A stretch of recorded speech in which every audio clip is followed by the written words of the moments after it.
Bang Rangga dan Bang sendiri mungkin hari ini datangi Polda rencana ada klarifikasi atau seperti apa sih? Ya, betul. Hari ini kita ada undangan klarifikasi atau BAP pelapor ya. Kita sebagai pelapor pada saat di tanggal 3 Agustus 2026 kita kan telah melapor ya atas dugaan tindak pidana pencemaran nama baik melalui sarana elektronik dan juga Undang-Undang Perlindungan Data Pribadi.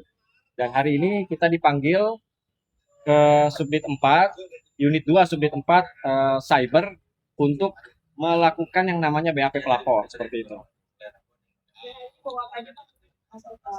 Ya, jadi kita sudah mengumpulkan semua bukti yang kita pegang, di mana bukti inilah yang dapat dengan terang menunjukkan bahwa apa yang kita laporkan itu sangat dapat memenuhi unsur.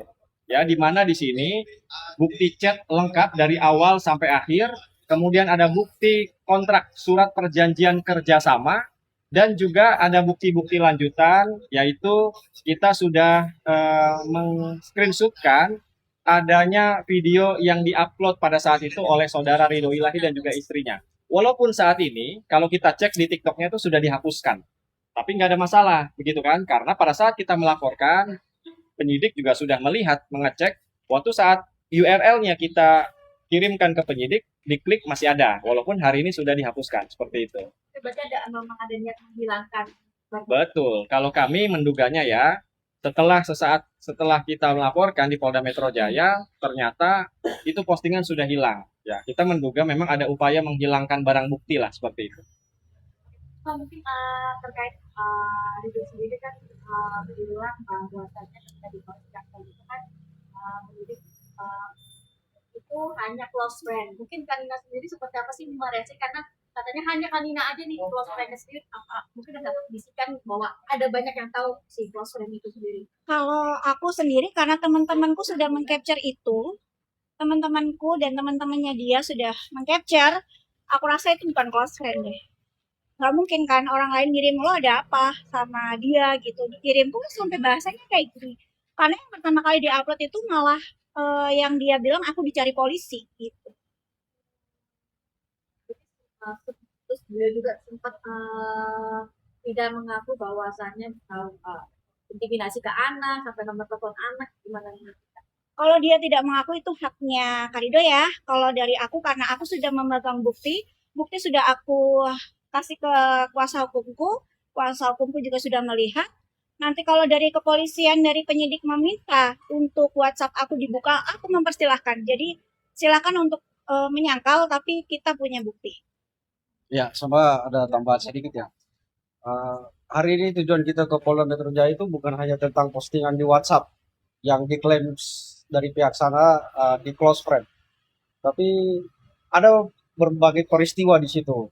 Poin penting dalam laporan ini kan terkait dengan postingan di TikTok, gitu. Menyatakan bahwa klien kami membawa kabur duitnya, lalu dituduh mencuri ataupun maling. Ada perbuatan di situ.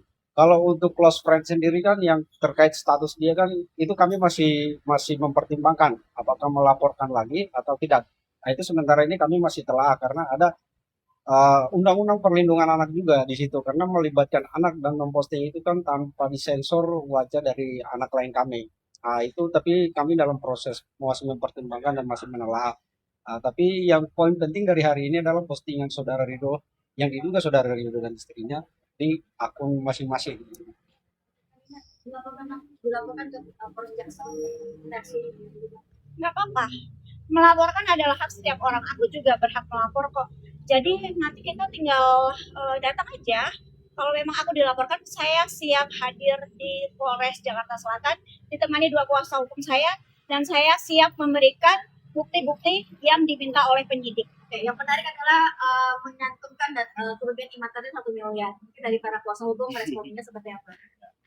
Iya, kalau kerugian 1 miliar ini kan saya rasa asbun lah, asal bunyi. Karena ini kita bicara ranah pidana, kan melaporkan kerugian.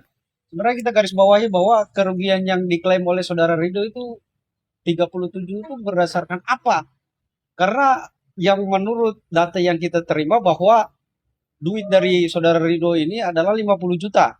Sedangkan sudah diterima saudara Ridho ini adalah 66.500.000. Lalu kerugiannya bagaimana? Kerugiannya di mana? Ini kan bicara pidana.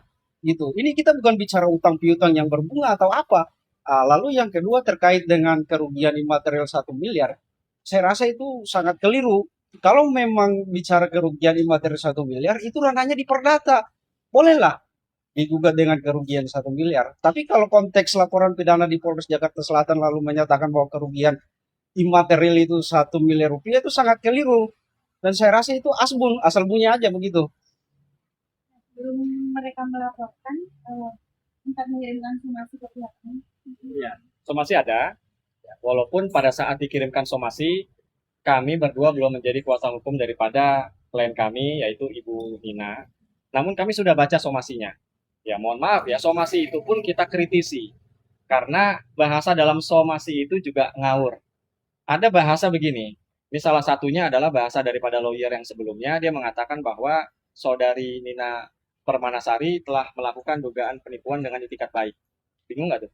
Dan melakukan penipuan dengan itikat baik. Ya, saya rasa saya minta dari klien saya tidak perlu dibalas begitu ya, karena ada hal-hal yang tidak substansial dibicarakan di situ juga.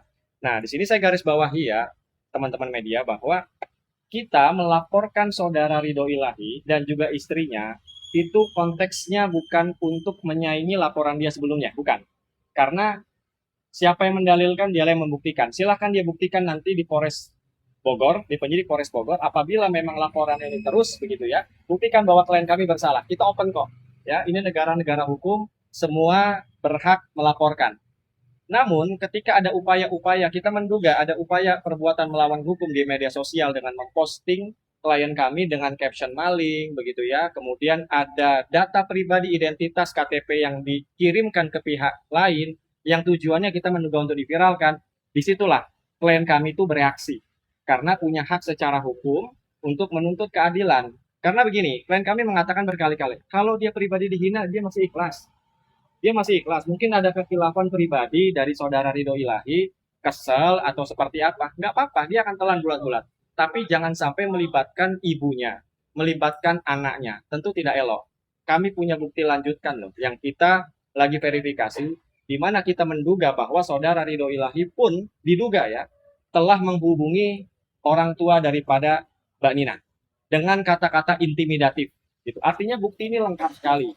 Bahkan kita bisa menyerahkan handphonenya klien kami kepada penyidik untuk diselebrate kalau misalnya mau bukti yang lebih akurat seperti itu. Oke, Karina, ini kan proses sudah berujung masuk ke ranah hukum ya. Artinya jika nanti di tengah perjalanan satu sama lain mungkin menemukan ego, siapa untuk berdana atau seperti apa sih? Karena kan berawal dari teman dengan bisnis. Kalau aku dari awal sebelum melaporkan pun aku udah membuka jalur damai. Aku yang berinisiatif menemui dia. Selalu aku chat, aku telepon itu selalu di reject. Maaf ya Kak, aku harus sebutkan, memang seperti itu faktanya. Aku telepon selalu di reject, aku minta ketemu, ayo Kak ketemu. Enak nih ngobrol dulu, tabayun dulu gitu kan. Tapi dia selalu menolak dan dia selalu bilang kita ketemu di kantor polisi aja. Oke, ya sudah saya sudah menuruti kemauan dia, kita ketemu di kantor polisi aja.